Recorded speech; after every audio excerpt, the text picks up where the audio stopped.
नमस्कार मित्रांनो. आज आपण जाणून घेणार आहोत समर यांच्या गाजलेल्या कादंबरी उर्मिलाची कथा. ही फक्त एका स्त्रीची गोष्ट नाही, तर प्रत्येक अशा मनाची कथा आहे जी शांतपणे सगळं सहन करतं पण आतून तुटत जातं. उर्मिलाच्या आयुष्यातील हा पहिला टप्पा नेमका काय सांगतो तेच आजच्या या भागात आपण पाहणार आहोत. उर्मिला हे लेखकाचं पुस्तक आजच्या काळात अनेक वाचकांना भिडणारं, मनात खोलवर रुजणारं आणि विचार करायला लावणारं आहे. समर हे मानवी भावना, स्त्री मनाची गुंतागुंत, सामाजिक चौकटी आणि त्यात अडकलेलं स्वप्नाळू मन यांचं अतिशय संवेदनशील चित्रण करणारे लेखक म्हणून ओळखले जातात. त्यांच्या लेखनात नाटकीपणा कमी आणि वास्तव जास्त असतं. उर्मिला ही केवळ एका स्त्रीची गोष्ट नाही, तर असंख्य अशा मनांची कथा आहे जी रोज जगतात, हसतात, बोलतात, पण आतून हळूहळू तुटत जातात. या कथेची सुरुवात आपल्याला उर्मिलाच्या साध्या, सरळ, मध्यमवर्गीय आयुष्यात घेऊन जाते. उर्मिला ही बाहेरून पाहता अगदी सामान्य वाटणारी मुलगी आहे. तिचं आयुष्य फार काही वेगळं नाही. ती कुठल्याही मोठ्या शहरातली बंडखोर नाही, ना तिच्याकडे जगाला थक्क करेल असं काही आहे. पण तिच्या मनात असलेली स्वप्न, तिचे प्रश्न, तिच्या भावना या सगळ्या मात्र खूप मोठ्या आहेत. ती लहानपणापासूनच शांत, समजूतदार, ऐकणारी, कुणालाही न दुखावणारी म्हणून ओळखली जाते. घरातली सगळी मंडळी तिच्यावर खुश असतात, कारण ती कधी हट्ट करत नाही, कधी मोठ्यांना उत्तर देत नाही, कधी स्वतःसाठी काही मागत नाही. तिचं बालपण जबाबदाऱ्यांच्या सावलीत गेलं आहे. इतर मुलं खेळत असताना उर्मिला आईला मदत करत असते. अभ्यास करताना सुद्धा तिला घरकामाची काळजी असते. ती सतत हेच ऐकत मोठी होते की मुलींनी फार मोठी स्वप्न पाहू नयेत, जास्त पुढे जाण्याचा विचार करू नये आणि घर, कुटुंब, नातेसंबंध यांनाच आयुष्याचं केंद्र मानावं. ती हे सगळं स्वीकारते, कारण तिला दुसरा पर्यायच माहीत नसतो. पण आत कुठेतरी तिच्या मनात एक वेगळी उर्मिला जगत असते. तिला शिकायचं असतं, पुढे जायचं असतं, स्वतःच्या पायावर उभं राहायचं असतं. तिला प्रश्न पडतात, पण ते ती कुणाला विचारत नाही. ती स्वतःलाच विचारते की माझ्या इच्छा असणं चुकीचं आहे का? माझ्या आयुष्यावर माझा अधिकार नाही का? मी फक्त इतरांच्या अपेक्षा पूर्ण करण्यासाठीच जन्माला आले आहे का? हे प्रश्न तिच्या मनात सतत घोळत असतात. पण तिच्या चेहऱ्यावर मात्र कायम शांत हास्य असतं. या पहिल्या भागात उर्मिलाच्या आयुष्यातला एक महत्त्वाचा टप्पा येतो, जिथे तिला जाणवतं की तिच्या आयुष्याचे निर्णय तिच्या हातात नाहीत. ती पुढे शिकण्याचं स्वप्न पाहते, पण घरात त्याला फारसं महत्त्व दिलं जात नाही. तिच्या शिक्षणापेक्षा तिच्या लग्नाची चर्चा जास्त होते. तिच्या क्षमतेपेक्षा तिच्या वयाचं गणित जास्त महत्त्वाचं ठरतं. हे सगळं ती ऐकते, पण बोलत नाही. ती वाद घालत नाही, ती रडत नाही, ती फक्त शांतपणे स्वीकारते. पण हा स्वीकार तिच्या मनात खोलवर जखमा निर्माण करतो. या टप्प्यावर उर्मिला बाहेरून अधिक शांत, अधिक समजूतदार, अधिक परिपक्व दिसू लागते. पण आतून ती हळूहळू तुटू लागते. तिचं मन तिला सतत आठवण करून देतं की हे आयुष्य तिचं आहे, पण तिचं असणं तिला जगू दिलं जात नाही. तिला जाणवतं की ती फक्त भूमिका निभावत आहे. कुणाची तरी मुलगी, कुणाची तरी बहीण, भविष्यात कुणाची तरी पत्नी. पण ती स्वतः कोण आहे हे कुणालाच जाणून घ्यायचं नाही. या पहिल्या भागाचा सगळ्यात मोठा परिणाम असा होतो की उर्मिलाच्या मनात प्रश्नांची बीजं रोवली जातात. ती अजून बंड करत नाही, ती अजून मोठा आवाज उठवत नाही, पण तिच्या आत एक हलकीशी अस्वस्थता तयार होते. ती पहिल्यांदाच विचार करू लागते की मी माझ्या आयुष्याबद्दल काहीच ठरवू शकत नाही का? ही अस्वस्थता म्हणजेच पुढे येणाऱ्या संघर्षाची सुरुवात असते. इथेच तिच्या परिवर्तनाचा पाया घातला जातो. हा भाग वाचताना किंवा ऐकताना प्रेक्षकांना स्वतःचं आयुष्य दिसायला लागतं. अनेक जण स्वतःला उर्मिलामध्ये पाहतात.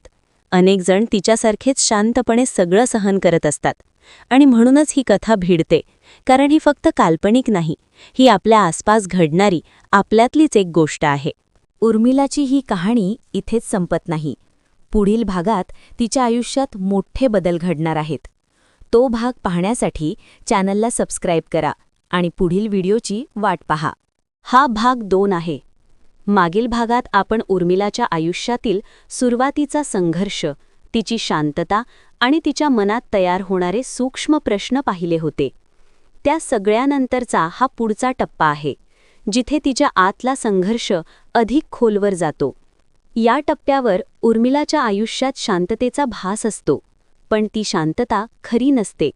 ती जणू एखाद्या खोल पाण्यात उभी असते, जिथे वरून सगळं स्थिर वाटतं पण आतून लाटा उसळत असतात.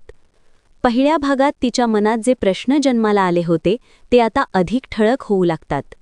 ती पूर्वीसारखी निष्काळजी राहू शकत नाही. तिला स्वतःचं अस्तित्व जाणवायला लागतं आणि हे जाणवणं तिला अस्वस्थ करतं. घरातले लोक तिच्याकडून नेहमीप्रमाणेच समजूतदारपणा, सहनशीलता आणि शांत स्वभावाची अपेक्षा ठेवतात. तिला वाटतं की ती जेवढी शांत राहील तेवढी ती सगळ्यांना आवडेल. पण आता तिच्या मनात एक वेगळीच भावना रुजत असते. आपण कायमच इतरांच्या अपेक्षांप्रमाणे वागायचं का? तिच्या आत कुठेतरी एक प्रश्न वारंवार उगवतो. मी कोणासाठी जगते आहे? स्वतःसाठी की इतरांसाठी? या भागात उर्मिलाला आयुष्याची पहिली मोठी भावनिक जाणीव होते की प्रेम, काळजी आणि नियंत्रण यामध्ये फार पातळ रेषा असते. तिला कळू लागतं की तिच्यावर प्रेम करणारी माणसंसुद्धा तिचं आयुष्य ठरवत आहेत. त्यांना वाटतं की ते तिच्यासाठी योग्य तेच करत आहेत, पण तिला कुणीही विचारत नाही की तिला काय हवं आहे. हे जाणवणं तिला आतून हादरवून टाकतं. ती आता स्वतःशी जास्त बोलू लागते. आरशात पाहताना तिला प्रश्न पडतो, मी कोण आहे आणि मी कोण बनत चालले आहे? तिच्या मनात असलेली उर्मिला आणि बाहेर दिसणारी उर्मिला यांच्यात अंतर वाढू लागतं. ती बाहेरून अजूनही शांत, गोड, समजूतदार असते, पण आतून ती गोंधळलेली, अस्वस्थ आणि थोडीशी रागावलेली असते. हा राग कुणावर नसतो, तो स्वतःच्या असहाय्यतेवर असतो. या टप्प्यावर तिच्या आयुष्यात काही अशा घटना घडतात ज्या तिला विचार करायला भाग पाडतात. तिला समजतं की तिच्या आयुष्याचा वेग इतर ठरवत आहेत. कुठे शिकायचं, काय करायचं, पुढे कसं जगायचं हे सगळं आधीच ठरलेलं आहे. तिला फक्त त्यात बसायचं आहे. ही जाणीव तिला आतून मोडून काढते, कारण तिला वाटतं की तिचं आयुष्य म्हणजे एखादी पटकथा आहे आणि ती फक्त त्यातली एक भूमिका निभावत आहे. तिच्या मनात एक विचित्र भीती निर्माण होते. हीच का माझी संपूर्ण कथा? मी एवढ्यावरच थांबणार आहे का? ती जेव्हा इतर लोकांची स्वप्न ऐकते, त्यांच्या योजना ऐकते, तेव्हा तिच्या मनात एक पोकळी तयार होते, कारण तिची स्वप्न कुणालाच ऐकायची नाहीत. ती हळूहळू स्वतःच्याच स्वप्नांवर शंका घेऊ लागते. कदाचित माझं काही मागणं चुकीचं आहे? कदाचित मला जास्त अपेक्षा आहेत? कदाचित मीच जास्त विचार करते आहे? या भागात तिच्या भावनिक संघर्षाला अधिक खोलवर नेण्यात आला आहे. ती बाहेरून हसत असते, पण तिच्या हसण्यात आता एक वेगळाच थकवा असतो. तिच्या डोळ्यात एक शांत दुःख असतं, जे कुणालाच दिसत नाही. ती कुणाशीच मन मोकळं करत नाही, कारण तिला वाटतं की कुणालाच तिचं समजणार नाही. तिची वेदना तिचीच आहे. या सगळ्यात एक महत्त्वाची गोष्ट घडते. उर्मिला स्वतःला समजून घेऊ लागते. तिला कळतं की ती कमकुवत नाही, ती फक्त दबवली गेली आहे. ही जाणीव खूप सूक्ष्म असते, पण ती तिच्या आयुष्यात मोठा बदल घडवणारी असते. ती अजून उघडपणे काही बोलत नाही, पण ती आतून बदलत असते. तिचा शांतपणा आता केवळ स्वभाव नसून एक मुखवटा बनतो. या भागाचा शेवट फार नाट्यमय नसतो, पण तो खोलवर परिणाम करणारा असतो. उर्मिलाच्या मनात एक ठाम भावना निर्माण होते. काहीतरी बदलायला हवं. तिला अजून माहीत नसतं की काय, कसं आणि केव्हा, पण इतकं नक्की असतं की ती जशी आहे तशी कायम राहू शकणार नाही. हा बदल तिच्या आतच सुरू झालेला असतो. या भागात लेखकाने फार सुंदरपणे दाखवलं आहे की मोठे बदल अचानक होत नाहीत, ते आधी मनात सुरू होतात. उर्मिलाचा बंड अजून बाहेर आलेला नाही, पण तिच्या मनात त्याची सुरुवात झाली आहे आणि हीच सुरुवात पुढच्या टप्प्याला आकार देणार असते. हा भाग प्रेक्षकांना विचार करायला भाग पाडतो. अनेकांना जाणवतं की आपणही कधीतरी असंच गप्प बसून सगळं स्वीकारलं आहे. आपणही आपली स्वप्न हळूहळू बाजूला ठेवली आहेत आणि म्हणूनच उर्मिलाची गोष्ट आपली वाटते. समारोप. या भागात आपण पाहिलं की उर्मिलाचा संघर्ष आता फक्त बाहेरचा न राहता आतला झाला आहे. तिचं बंड अजून शब्दात व्यक्त झालेलं नाही, पण तिच्या मनात त्याची ठिणगी पेटलेली आहे. हा बदल हळूहळू आकार घेत आहे आणि याच बदलातून तिच्या आयुष्याची खरी दिशा ठरणार आहे. पुढील भागात म्हणजेच भाग 3 मध्ये आपण पाहणार आहोत की हा आतला बदल तिच्या आयुष्यात बाहेर कसा उमटतो आणि ती स्वतःसाठी उभी राहण्याचा निर्णय कसा घेते. मागील 2 भागांमध्ये आपण उर्मिलाच्या आयुष्यातील बाह्य संघर्ष, तिच्या भोवतालच्या परिस्थितीशी चाललेली झुंज आणि तिच्या मनात हळूहळू तयार होणारी अस्वस्थता पाहिली.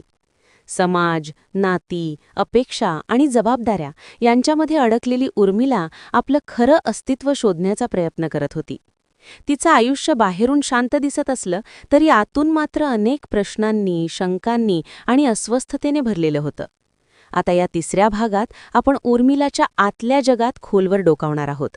तिच्या मनात सुरू असलेली लढाई, स्वतःशी चाललेला संवाद, तिच्या भावना, भीती आणि बदलाची चाहूल हे सगळं आपण या भागात पाहणार आहोत.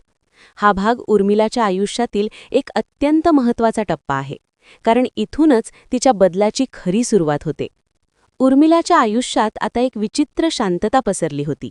ही शांतता समाधानाची नव्हती, तर एखाद्या वादळाआधी येणाऱ्या थांबलेल्या हवेसारखी होती, ज्यात श्वास घ्यायलाही जड वाटतो.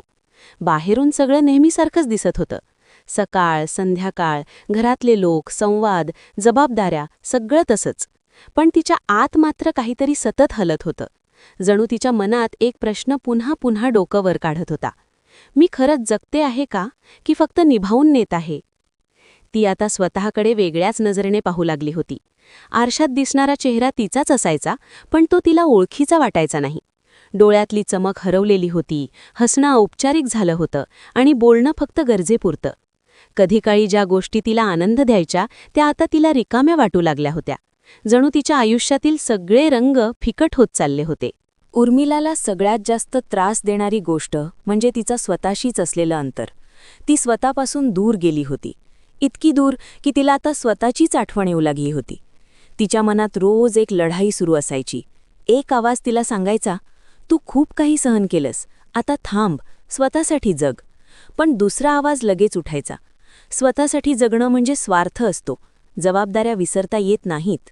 या दोन आवाजांमध्ये उर्मिला अडकून पडायची. ती ना पूर्णपणे पुढे जाऊ शकत होती, ना मागे वळू शकत होती. ती मध्येच कुठेतरी अडकली होती, ना ठाम ना मुक्त. कधीकधी तिच्या मनात एक भीतीदायक विचार येई, जर मी एक दिवस सगळ्यांना सोडून निघून गेले तर कुणाला खरंच फरक पडेल का? हा विचार तिला घाबरवायचा, पण त्याचवेळी तो तिच्यासाठी एक आरसाही ठरायचा. कारण त्या प्रश्नातच एक कटू सत्य दडलेलं होतं. तिला स्वतःची गरज भासणं थांबलं होतं. उर्मिलाच्या आयुष्यात नाती होती, पण संवाद नव्हता. माणसं होती, पण समज नव्हती. ती बोलायची, पण ऐकणारे फक्त कानांनी ऐकायचे, मनाने नाही. तिला कधीकधी मुद्दाम शांत राहावंसं वाटायचं, कारण तिला माहिती होतं तिचं बोलणं कुणालाच ऐकायचं नव्हतं, फक्त उत्तर द्यायचं होतं. एके दिवशी तिने स्वतःलाच विचारलं, मी जर उद्या बदलले तर हे लोक माझ्याबरोबर बदलतील का? उत्तर तिला माहीत होतं, पण तरीही तिने तो प्रश्न मनातच ठेवला. कारण काही प्रश्नांची उत्तरं माहीत असूनही ती स्वीकारणं खूप कठीण असतं. तिला आठवणी खूप छळायच्या, विशेषतः त्या ज्या तिने गाडून टाकल्या होत्या.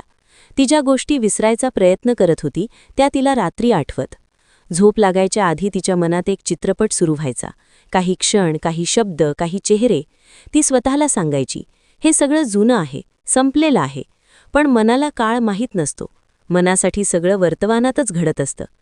या टप्प्यावर उर्मिला पहिल्यांदाच स्वतःला खरे प्रश्न विचारू लागली होती. मी कुठे चुकले? मी काय गमावलं?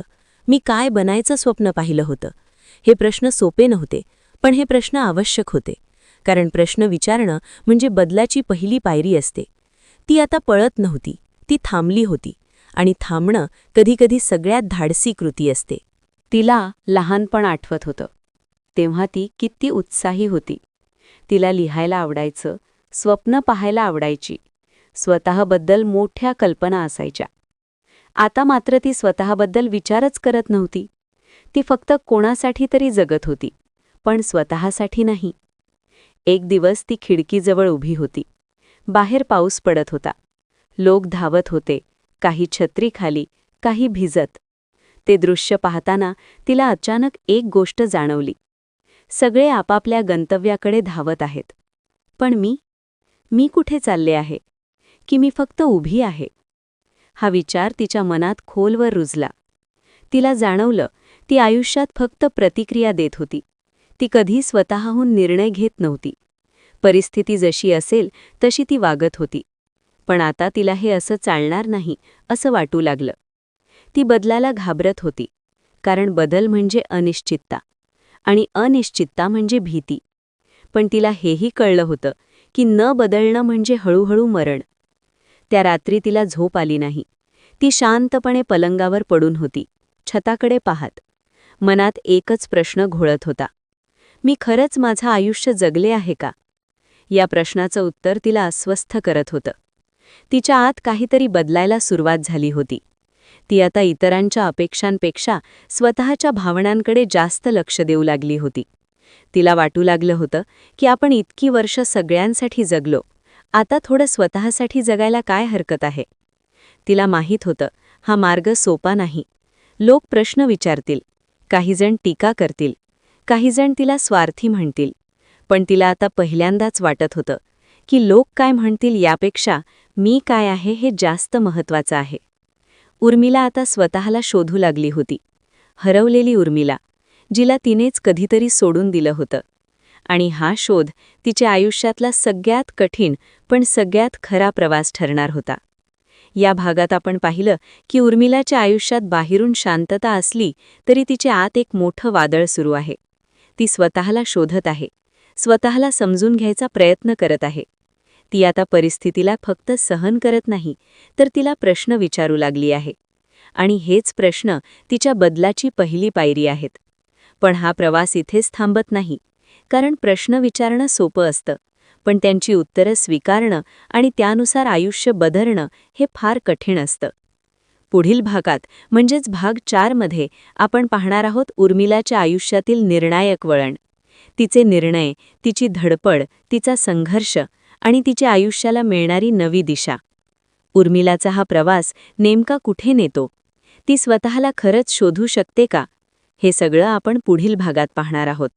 मागील 3 भागांत आपण उर्मिलाच्या आयुष्यातील बाह्य संघर्ष, तिच्या भोवतालच्या परिस्थितीशी चाललेली झुंज आणि तिच्या मनात हळूहळू तयार होणारी अस्वस्थता पाहिली. समाज, नाती, अपेक्षा आणि जबाबदाऱ्या यांच्यामध्ये अडकलेली उर्मिला आपलं खरं अस्तित्व शोधण्याचा प्रयत्न करत होती. तिचं आयुष्य बाहेरून शांत दिसत असलं तरी आतून मात्र अनेक प्रश्नांनी, शंकांनी आणि अस्वस्थतेने भरलेलं होतं. तिसऱ्या भागात आपण तिच्या आतल्या जगात डोकावलं, तिच्या मनात सुरू असलेली लढाई पाहिली आणि बदलाची पहिली चाहूल अनुभवली. आता या चौथ्या भागात आपण तिच्या आयुष्यातील निर्णायक वळण पाहणार आहोत, जिथे विचार कृतीत बदलतो आणि अस्वस्थता निर्णयात रूपांतरित होते. उर्मिलाच्या आयुष्यातील दिवस आता वेगळ्या रंगात उगवू लागले होते. तेच घर, तेच लोक, तेच शब्द, सगळं तसंच होतं, पण ती मात्र तशी राहिली नव्हती. तिच्या डोळ्यांत आता प्रश्नांपेक्षा जास्त स्पष्टता होती. तिला सगळ्यांची उत्तरं माहीत नव्हती, पण तिला हे नक्की माहीत होतं की ती ज्या आयुष्याला जगत होती ते तिचं नव्हतं. ती त्यात होती, पण ती त्याची नव्हती. ही जाणीव हळूहळू तिच्या प्रत्येक हालचालीत, प्रत्येक श्वासात उतरू लागली होती. ती आता कोणालाही लगेच उत्तर देत नव्हती. ती आधी स्वतःला विचारायची, हे खरंच मला मान्य आहे का? पूर्वी ती सगळ्यांच्या सोयीप्रमाणे वागायची. आता मात्र तिला स्वतःची सोय, स्वतःचं मन, स्वतःचं अस्तित्व दिसू लागलं होतं. आणि हेच सगळ्यात कठीण होतं, कारण स्वतःला दिसणं म्हणजे स्वतःच्या वेदनांनाही दिसणं. ती आता पळत नव्हती, ती थांबून पाहत होती, ती स्वतःकडे पाहत होती. काही नाती तिला आता रिकामी वाटू लागली होती. त्यात शब्द होते, पण अर्थ नव्हता. भेटीगाठी होत्या, पण जवळीक नव्हती. संवाद होते, पण समज नव्हती. ती हळूहळू समजू लागली होती की नातं म्हणजे फक्त टिकवणं नाही तर जगणं असतं, आणि जे नातं जगता येत नाही ते फक्त निभावणं असतं. एक दिवस तिने स्वतःला विचारलं, मी इतकी वर्ष काय केलं? उत्तर साधं होतं, ती सगळ्यांसाठी उपलब्ध होती, पण स्वतःसाठी नाही. हा विचार तिच्या मनात खोलवर रुतला. त्या रात्री ती खूप वेळ झोपू शकली नाही. ती अंधारात छताकडे पाहत होती. तिला जाणवत होतं की तिच्या आत काहीतरी तुटतंय, पण त्याचवेळी काहीतरी नवं घडतंय. जसं एखादं जुनं घर पाडलं जातं तेव्हा धूळ उडते, आवाज होतो, पण त्याच जागी काहीतरी नवीन उभं राहतं. तिच्या मनात आता एक प्रश्न नव्हता, तर एक मागणी होती, मला जगायचंय, निभावून नाही, खरंच. तिने दुसऱ्या दिवशी एक छोटासा निर्णय घेतला. तो फार मोठा नव्हता, पण तिच्यासाठी तो क्रांतीसारखा होता. तिने एका गोष्टीला नकार दिला जी तिला नेहमी करावी लागत होती. ती गोष्ट तिला थकवायची, दुखवायची, पण ती करत होती, कारण तिला वाटायचं की तसं करणं तिचं कर्तव्य आहे. त्या दिवशी तिने नाही म्हटलं. तिचा आवाज थरथरत होता, पण तो स्पष्ट होता. त्या नाहीमध्ये तिचं अस्तित्व होतं. लोक चकित झाले. काहींनी तिला समजावलं, काहींनी तिला दोष दिला, काहींनी तिला स्वार्थी ठरवलं. पण उर्मिला शांत होती, कारण तिला पहिल्यांदाच वाटत होतं की ती चुकीची नाही, ती फक्त खरी आहे. त्या दिवशी ती खूप रडली. पण त्या रडण्यात वेदना कमी आणि मुक्तता जास्त होती. तिला कळलं होतं की बदल म्हणजे सगळं सोडून देणं नाही, बदल म्हणजे स्वतःला निवडणं. हळूहळू तिने तिच्या आयुष्यातल्या काही गोष्टी बदलायला सुरुवात केली. काही नात्यांमध्ये तिने सीमारेषा आखल्या, काही अपेक्षांना तिने थांबवलं, काही स्वप्नांना तिने पुन्हा उचललं. ती पुन्हा लिहू लागली, ती पुन्हा वाचू लागली, ती पुन्हा स्वतःशी बोलू लागली. आणि या सगळ्यात तिला स्वतः सापडू लागली. ही उर्मिला वेगळी होती. ती थोडी घाबरलेली होती, थोडी अस्थिर होती, पण ती जिवंत होती. ती आता फक्त प्रतिक्रिया देत नव्हती, ती निवड करत होती. आणि निवड करणं म्हणजे जबाबदारी घेणं. तिच्यासाठी हेच सर्वात कठीण होतं, कारण आत्तापर्यंत ती सगळ्यांच्या निर्णयांवर जगत होती. आता ती स्वतःच्या निर्णयांवर जगू लागली होती. एक दिवस तिला समजलं की ती ज्या आयुष्यात होती ते आयुष्य तिला परत बदलणार नाही. ते जसं आहे तसंच राहील. बदलायचं असेल तर तिलाच बदलावं लागेल. हा विचार तिला वेदनादायक वाटला, पण तो मुक्त करणारा होता. कारण आता तिच्या हातात काहीतरी होतं, स्वतःचं आयुष्य. तिने काही लोकांशी थेट बोलायला सुरुवात केली. तिने सांगितलं, मला हे चालत नाही, मला हे दुखवतं, मला असं वाटतं. काही लोक ऐकले, काही लोक रागावले, काही लोक दूर गेले आणि काही लोक खरंच जवळ आले. तिला हळूहळू समजलं की प्रत्येक माणूस तुमच्या बदलासोबत बदलू शकत नाही, आणि ते ठीक आहे. सगळ्यांना तुमच्या नव्या रूपाची सवय होणं आवश्यक नाही. महत्त्वाचं हे आहे की तुम्ही स्वतःला ओळखता का. उर्मिला आता स्वतःला ओळखू लागली होती. तिला अजूनही भीती वाटायची, अजूनही कधीकधी ती मागे वळून पाहायची. पण ती आता तिथे अडकत नव्हती. ती पुढे चालत होती, हळू, थरथरत्या पावलांनी, पण ठामपणे. तिला कळलं होतं की आयुष्य म्हणजे सगळ्या प्रश्नांची उत्तरं मिळणं नाही, तर त्या प्रश्नांसोबत जगायला शिकणं. ती आता स्वतःला माफ करू लागली होती, भूतकाळासाठी, चुकांसाठी, गमावलेल्या क्षणांसाठी. कारण तिला समजलं होतं की तिने जे केलं ते ती तेव्हा जितकं समजू शकत होती तितकंच केलं. त्या क्षणी तेच शक्य होतं. आणि आज ती वेगळी आहे, कारण आज तिच्या आत वेगळं प्रकाश आहे. तिचं आयुष्य पूर्ण बदललं नव्हतं, पण तिची दृष्टी बदलली होती. आणि कधीकधी एवढंच पुरेसं असतं. ती आता स्वतःला विचारायची, मी काय गमावलं नाही, तर मी काय मिळवलं. आणि तिला उत्तर सापडायचं, मी स्वतःला मिळवलं. हा तिच्या आयुष्यातला सर्वात मोठा विजय होता. तिची कहाणी इथे संपत नव्हती, ती इथून सुरू होत होती. कारण उर्मिलाने आता पहिल्यांदाच स्वतःसाठी जगायचं ठरवलं होतं. समाज बदलला नव्हता, लोक बदलले नव्हते, परिस्थितीही फारशी बदलली नव्हती, पण उर्मिला बदलली होती. आणि कधीकधी एवढाच बदल पुरेसा असतो, सगळं बदलण्यासाठी. ती आता आरशात पाहत होती आणि तिला तो चेहरा ओळखीचा वाटत होता. त्यात थकवा होता, पण त्यात आशाही होती. त्या डोळ्यात प्रश्न होते, पण त्यात स्वतःवरचा विश्वासही होता. उर्मिला आता पळत नव्हती, ती चालत होती, तिच्या गतीने, तिच्या दिशेने. आणि हेच तिच्या आयुष्याचं खरं उत्तर होतं. पण या नव्या चालण्याला, या नव्या दिशेला किंमत होती. ती किंमत म्हणजे एकटेपणा, गैरसमज आणि काही नात्यांची तुटलेली सावली. उर्मिलाला हे सगळं माहीत होतं, पण तरीही ती थांबली नाही. कारण पहिल्यांदाच तिला असं वाटत होतं की ती जिवंत आहे, केवळ श्वास घेत नाही, तर खरोखर जगते आहे. काही दिवस ती खूप अस्वस्थ होती. काही रात्री तिला झोप लागत नव्हती. तिच्या मनात प्रश्न यायचे, मी चुकीची तर नाही ना, मी फारच स्वार्थी तर होत नाही ना, लोक माझ्याबद्दल काय विचार करत असतील. पण आता ती या प्रश्नांत अडकून राहत नव्हती. ती त्यांना पाहायची, स्वीकारायची आणि पुढे जायची.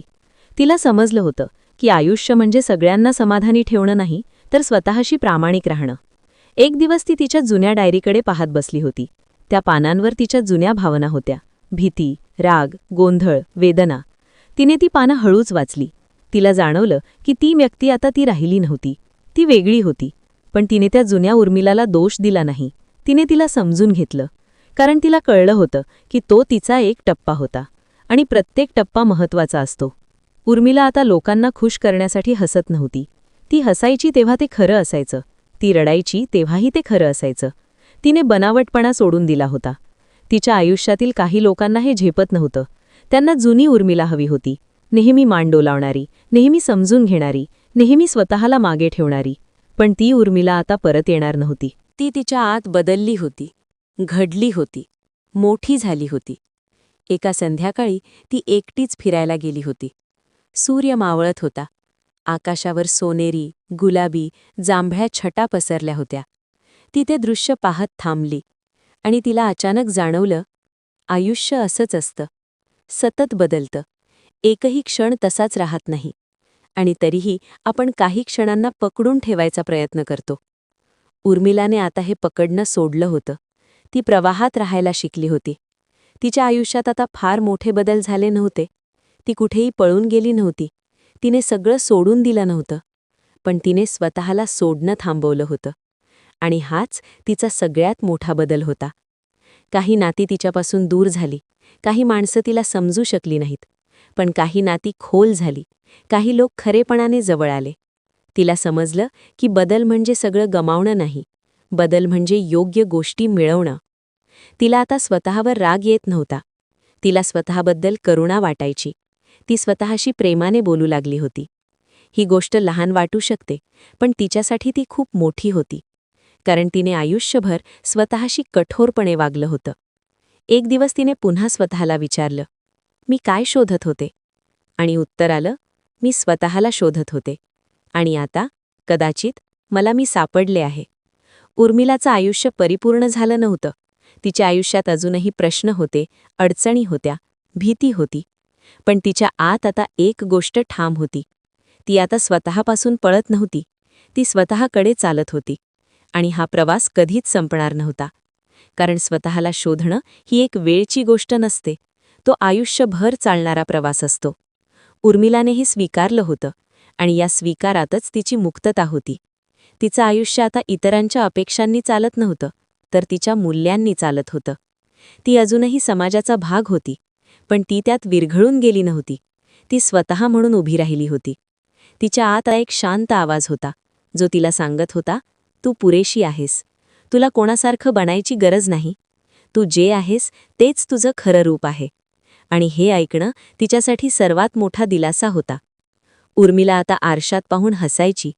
त्या हास्यात गर्व नव्हता, अहंकार नव्हता, पण एक शांत समाधान होतं. ती स्वतःला भेटली होती. ही भेट उशिरा झाली होती, वेदनेतून झाली होती, संघर्षातून झाली होती. पण ती खरी होती. आणि म्हणूनच ती मौल्यवान होती. तिची कथा इथे संपत नव्हती. ती इथेच सुरू होत होती. कारण पहिल्यांदाच ती स्वतःच्या आयुष्याची लेखिका बनली होती. आधी ती फक्त पात्र होती. आता ती कथाकार झाली होती. उर्मिलाने आयुष्य जिंकलं असं नाही, पण तिने स्वतःला जिंकलं होतं. आणि कधीकधी हाच सर्वात मोठा विजय असतो.